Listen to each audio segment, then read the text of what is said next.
Welcome back to Anime Dreams. In today's video, we continue exploring a fascinating twist. What if Naruko became a demigod's ally? Part 2. This isn't just about power-ups or battles, it's about how a single choice could reshape destinies, alliances, and the very balance between mortals and gods. Before we dive in, a quick note, this content is purely for entertainment and discussion. I don't own any of the anime footage used here, all rights belong to their original creators and copyright holders. Now, let's step into the story. A whiskered-faced blonde girl murmured aloud while lightly rubbing her right cheek with her pointer finger. Beside her, her half-brother copied the gesture, though he chose to scratch his chin instead. In front of them stood a cabin built of gray stone, with seashells and coral embedded in its walls. The structure was low and sturdy, stretching along the shoreline, with every window facing the sea. Both siblings admired the cabin quietly, perfectly content to gaze at it without rushing to go inside. Their companion, however, had much less patience. Standing to Naruko's right, a blonde girl with sharp gray eyes grew increasingly restless at their relaxed pace. For the love of the gods! You two are exactly like your father. Stop standing there like daydreamers and just go inside already, Annabeth exclaimed, tugging at her hair in exasperation. Naruko and her brother had been captivated ever since they arrived at Poseidon's cabin, studying the building with endless fascination. Nearly half an hour passed before Annabeth lost her patience. Geez, can't you admire our father's cabin with us? Since you want to be an architect, surely you can appreciate it? Naruko asked, still studying the details of the structure. Yeah, it's not every day you see something this well crafted. Especially since we'll actually be living here now, Percy added, whistling softly in admiration. That's exactly my point.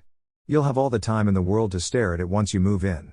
And as for me, I prefer structures that can truly withstand the test of time, like the Parthenon. Besides, she muttered more quietly, it doesn't help that this cabin belongs to Poseidon. Percy didn't catch her last words, but Naruko did, filing them away for later. With a sigh, both siblings finally decided to step inside. Naruko gently pushed the door open, and they were greeted by shimmering walls that glowed like abalone. 6 bunk beds lined the room, 3 against each side, each with a window above it. On the left, the windows framed breathtaking views of the ocean. At the foot of 2 of the beds rested wooden chests. Assuming one was hers, Naruko walked over. Sure enough, a golden nameplate gleamed on the lid, etched with her name. Taking a deep breath, she opened it. Inside lay neatly folded clothing and a letter resting on top. She carefully unfolded the note. Dear Naruko, I know you've always loved your orange outfits, but others, including the gods, find them a little too dazzling. So, I've chosen some new attire for you. None of it is orange.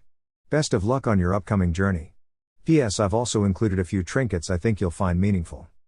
Journey? What journey? Naruko wondered, gripping the letter. Though puzzled, she felt a small thrill. This was only her second true message from her father, and it meant the world to her. She lifted the new outfit. It resembled her familiar style, but the color scheme had shifted. Bright cerulean replaced orange, and golden yellow took the place of black. Deeper in the chest, she found a short white coat patterned with elegant black swirls. Though Naruko frowned at the lack of originality, she decided she'd try them on later when she had privacy. At the very bottom lay something that caught her eye, a necklace. A sapphire sphere gleamed in the center, encased by a delicate golden ring that spun gracefully when she touched it, scattering soft blue light. Curious, Naruko held it in her palm. The gem was surprisingly cool to the touch, sending a soothing energy through her fingertips. Wow, this is amazing, she whispered, fastening it around her neck. A faint glow pulsed once, then faded, leaving her with a quiet sense of strength. Just then, she remembered Percy and Annabeth, who were still occupied with their own discoveries. A watch? Why would he give me a watch? Percy muttered, fiddling with the device in his hand, clearly just as puzzled as Naruko had been. It's clearly not an ordinary watch if it was given to you by a god. Here, let me take a look, Annabeth suggested, gently reaching toward Percy's wrist. When she pressed a small button on the side, the watch instantly transformed into a bronze shield that spiraled outward in a dazzling motion, surprising everyone nearby. That's amazing. It's just like your sword, Naruko exclaimed, carefully running her hand across the polished surface. The shield displayed a simple trident design, clearly marking it as a gift from the sea god. Percy and Annabeth both nodded, and with another press of the button, the shield folded back into its watch form. Annabeth then noticed the necklace Naruko wore. She stepped closer, gently lifting it into her hand. Was this hidden before? She asked curiously. Naruko gave a small nod, allowing Annabeth to admire it. It's beautiful, Annabeth murmured softly. Does it have special powers too? Percy asked with interest. Naruko tilted her head thoughtfully. I'm not certain. When I first put it on, I felt stronger. But I don't know if it truly has abilities. Many enchanted items grant passive strength, Annabeth noted. Percy agreed with her reasoning. Changing the subject, Naruko asked, where's your other friend from the other night? Percy added, yes, Grover was guiding me around camp yesterday, but I haven't seen him since. Annabeth explained, Grover is a satyr. His responsibility is to guide new demigods safely to camp, and he is currently away on that duty. A satyr? Naruko repeated in surprise. Percy leaned closer to clarify, it means he's half human and half goat. You mean? Grover is part goat? Naruko asked in wide-eyed amazement. Before Percy could respond, a familiar voice interjected, the proper word is satyr. It was Chiron, the wise centaur. Oh, hello there. Naruko greeted warmly, though her informal tone made Chiron frown slightly. I've told you before, child, I am a centaur, not a horseman, Chiron corrected gently before turning to Percy. As for you, Percy, son of Poseidon, we need to speak privately. Percy nodded, following Chiron out of the cabin. Naruko tilted her head. I wonder what they'll talk about? She asked aloud. Annabeth, however, looked thoughtful. Actually, Naruko, I think we need to have a talk too, Annabeth said, patting a seat beside her on one of the beds. Naruko sat down beside her without hesitation. What's on your mind, Annabeth? Naruko asked. Annabeth gave her a small smile. First, why do you always call me wise girl? Wouldn't it be easier to just use my name? Naruko grinned sheepishly. I suppose it stuck with me ever since Clarice used it. I didn't mean any harm. Rolling her eyes playfully, Annabeth moved on. So, you've been claimed by Poseidon. Have you noticed anything unusual when you're near water? Naruko paused, thinking. Not usually. Except today. When I was near the creek, I felt different, like the water gave me energy. Annabeth leaned forward with interest. That makes sense, especially since today was when you were claimed. She hesitated, then asked, back in your other world, you mentioned you were trained as a ninja. Did you ever experience something unusual involving water during your missions? Naruko thought carefully, recalling moments from her past. Not in the same way. I often faced challenges, but none that made me feel the same connection to water I felt today. Annabeth considered this thoughtfully. So perhaps your bond with water only awakened once you were claimed. That's extraordinary. Naruko gave a small smile. I suppose so. There's still a lot I don't understand. But I'll figure it out. Annabeth nodded approvingly. And I'll help however I can. It's a little complicated, but in short, I was chosen as a vessel to protect my village when I was just a baby, Naruko explained softly, her hands unconsciously curling into small fists. Annabeth noticed this and immediately realized she had touched upon a sensitive subject. Mentally reminding herself to be more thoughtful, she rose gently and placed a reassuring hand on Naruko's shoulder. I'm sorry for asking. If I had known, I never would have brought it up, Annabeth said with complete sincerity. Naruko slowly turned to face her. Annabeth couldn't quite read her expression, but she knew it wasn't one of joy. It's not your fault, Naruko replied quietly. Still, I think I need some time alone right now. Though Annabeth wanted to ask more, she nodded with understanding and began to step toward the door. Before leaving, she looked back and added kindly, again, I'm sorry for your past. When you're ready, you can join the rest of us at the dining pavilion I showed you earlier. With that, she stepped outside, leaving Naruko alone with her thoughts. Naruko's gaze drifted toward her necklace. For reasons she couldn't fully explain, touching it always brought her a strange sense of calm and comfort, something reminiscent of Talia's tree. How could I possibly be the daughter of a sea god? I don't even feel connected to water. If I truly am his child, why don't I have any abilities tied to it? Naruko wondered, frustration echoing in her mind. A deep, resonant voice suddenly interrupted her thoughts. It seems you are at a crossroads, child. Naruko sighed. It's about time you woke up, Kurama, she muttered dryly, taking a seat on the bed.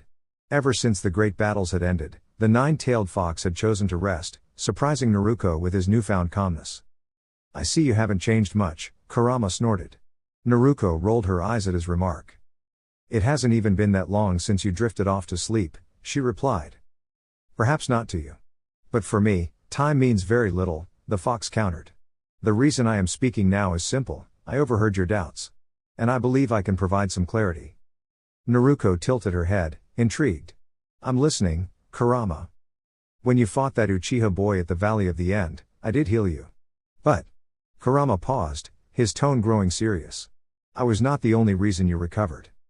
Naruko blinked in surprise. She had always assumed Kurama alone was responsible. What do you mean by that? Think carefully. Did you never find it curious that when my energy leaked through your seal, it appeared like a swirling, liquid aura rather than flames? Normally, my chakra resembles fire. But in your case, it transformed, taking on the properties of water. Naruko frowned, processing the revelation. So you're saying, my natural power reshaped yours? Kurama gave a solemn nod. Exactly. It seems that long before I was ever sealed within you, you already carried a powerful, perhaps divine, connection to water. That affinity altered mine, turning it into something more like boiling water rather than flame. Naruko's eyes widened. So when I was injured, it wasn't just you. My own water-based affinity played a part too? Correct, Kurama confirmed. And yet, you've never even tried to use it, have you? Naruko's mouth fell open. She hadn't, because she never believed she could. Covering her face with her hand, she shook her head in disbelief while Kurama gave a small chuckle at her reaction. But there is more, the fox added thoughtfully. Your unusual connection to wind is also beyond ordinary. That suggests your mother may have had a heritage tied to something greater. Perhaps even divine. Naruko's heart skipped a beat. That would mean my mother was connected to the gods? But that sounds impossible. Kurama gave a low rumble of amusement. If there's one thing I've learned from being bonded to you, it's that nothing about you ever follows the ordinary rules. With that, the fox stretched out lazily. That's all I know for now. I'll return to my rest. And just as quickly as he had appeared, Naruko felt herself released from the mindscape. Back in her cabin, Naruko lay on her bed, running her hands through her hair in frustration. She had discovered more questions than answers. Finally, she rose, changed into fresh clothes, and stepped outside. As she shut the door, a gentle breeze whispered through the cabin, quietly nudging the chests closed within. Dining Pavilion. When Naruko finally arrived at the pavilion, she noticed Annabeth waving and gesturing for her to sit beside her and Percy. With a small nod of understanding, Naruko began walking toward their bench, only to be halted by a firm hand. Looking up, she wasn't surprised by the familiar face before her. Hey, Clarice, Naruko greeted calmly, still standing in place. Warrior girl, I heard you're the daughter of Poseidon, Clarice announced in a booming voice, which instantly silenced the entire area. Naruko's eyes narrowed ever so slightly at the attention. And what about it? She asked evenly. Clarice locked eyes with her, then broke into a wide grin. I just wanted to congratulate you on being claimed by one of the 3 great Olympians, she declared with enthusiasm, giving Naruko a playful tap on the shoulder. Though the playful gesture was stronger than expected, Naruko hid her slight discomfort with a polite smile. Thanks, I guess? Naruko replied while rubbing her shoulder lightly. You know, this means you'll have to spar with me sometime soon, Clarice said with a teasing glint in her eyes. Naruko raised a brow, suppressing a sigh. She hasn't even let me settle down, and already she wants to challenge me. As much as I'd love to train with you, I'm not exactly in the mood just after learning my godly parent happens to be one of the 3 major Olympians, Naruko explained with a hint of sarcasm. Clarice chuckled. Fair enough. You already defeated one of my strongest fighters earlier with ease. For the record, I apologize for what he said to you before. I believe your actions were justified. She gave a respectful nod. Careful there, warrior girl, you're sounding almost too kind, Naruko teased with a small laugh. Clarice smirked but didn't reply, at least not directly. Instead, she pulled out a small dagger and tossed it toward Percy's table. The blade harmlessly sliced a tiny lock of his hair, landing with a clink on the table. Percy froze mid-bite, wide-eyed, and reached up to his head in horror. My hair, he exclaimed, pulling his hood over his head quickly. Both Naruko and Clarice burst into laughter, and even Annabeth had to cover her mouth to hide her giggles. Ha ha, not so soft after all, am I? Clarice teased proudly. All right, you win this one, Naruko admitted with a grin, still laughing. Eventually, Naruko made her way to sit beside Annabeth and Percy, but to her confusion, both seemed somewhat irritated. Percy's reaction made sense, but Annabeth? She seemed unusually red in the face. Shrugging, Naruko decided to focus on the food situation instead. A wood nymph suddenly appeared, asking what she would like to eat. Naruko froze, eyes wide, her mouth slightly open. Anything? She asked slowly. The nymph nodded. Then, a big bowl of ramen, please. Naruko answered with anticipation in her voice. With a clap of the nymph's hands, a steaming bowl of ramen appeared, complete with chopsticks. Naruko's eyes sparkled, and without hesitation, she began eating enthusiastically. Percy, Annabeth, and the nymph looked on in awe at her incredible appetite. One bowl turned into many, at least 20, before Naruko finally leaned back with a satisfied sigh. Best meal ever, she said dreamily. Her friends could only shake their heads in disbelief. Just then, a group of girls approached the table. Annabeth groaned softly. Wonderful. It was only a matter of time before they showed up. Naruko tilted her head curiously. They're really pretty, she said, her voice slightly dazed. One of the girls giggled and stepped forward, flashing a bright smile. Hi there. She greeted warmly. Naruko blinked rapidly, caught off guard by the sheer radiance of the girl's smile. Before she could respond, Annabeth cut in sharply. What do you want with Naruko? She asked with clear irritation.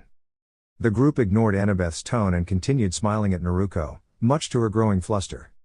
Okay, could you all not be so dazzling, please? Naruko finally managed to say, still overwhelmed but at least able to speak. The girls laughed kindly, easing up just enough so Naruko could think straight again. Relieved, she let out a small breath, though she still looked slightly dazed. Meanwhile, Percy, overwhelmed by the scene, had slumped against the table, earning a collective chuckle from everyone nearby. Poor kid, Naruko thought quietly before shifting her gaze toward Annabeth. What she saw unsettled her. Annabeth's usually calm, steel-gray eyes now seemed to glow like flames as she glared at the group of girls. Naruko quickly looked back at the girl in front of her, who was still smiling warmly at her. So these are the children of Aphrodite, the goddess of love? If this is how the daughters behave, I can't imagine how dazzling their mother must be. Naruko shivered at the thought. You're quite the polite one, aren't you? That's adorable. The girl said in a cheerful tone. Oh no, even their voices are overwhelming, Naruko thought nervously, trying to steady herself. Enough of this nonsense, Annabeth exclaimed, her frustration becoming clearer by the second. Can't you see she isn't interested? If it weren't for your charms, she would have walked away already, just like she did with Clarice. The girls, however, ignored Annabeth and simply rolled their eyes.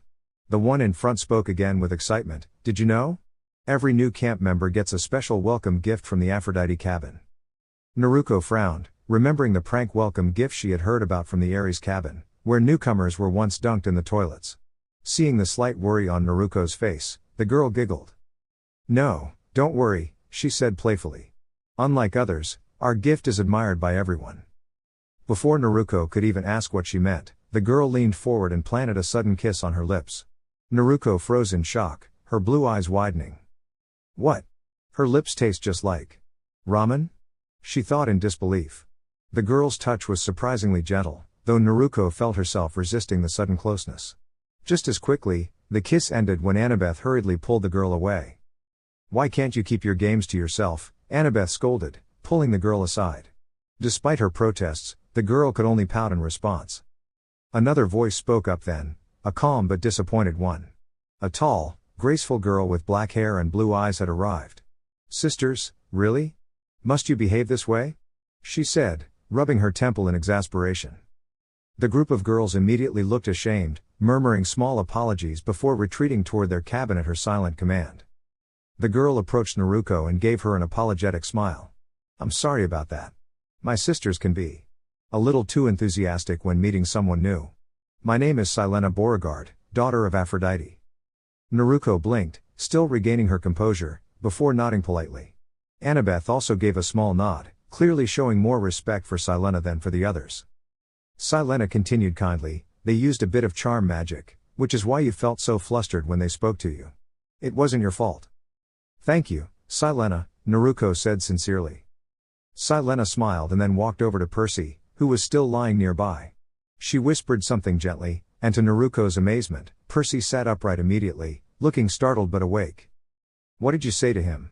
Naruko asked curiously.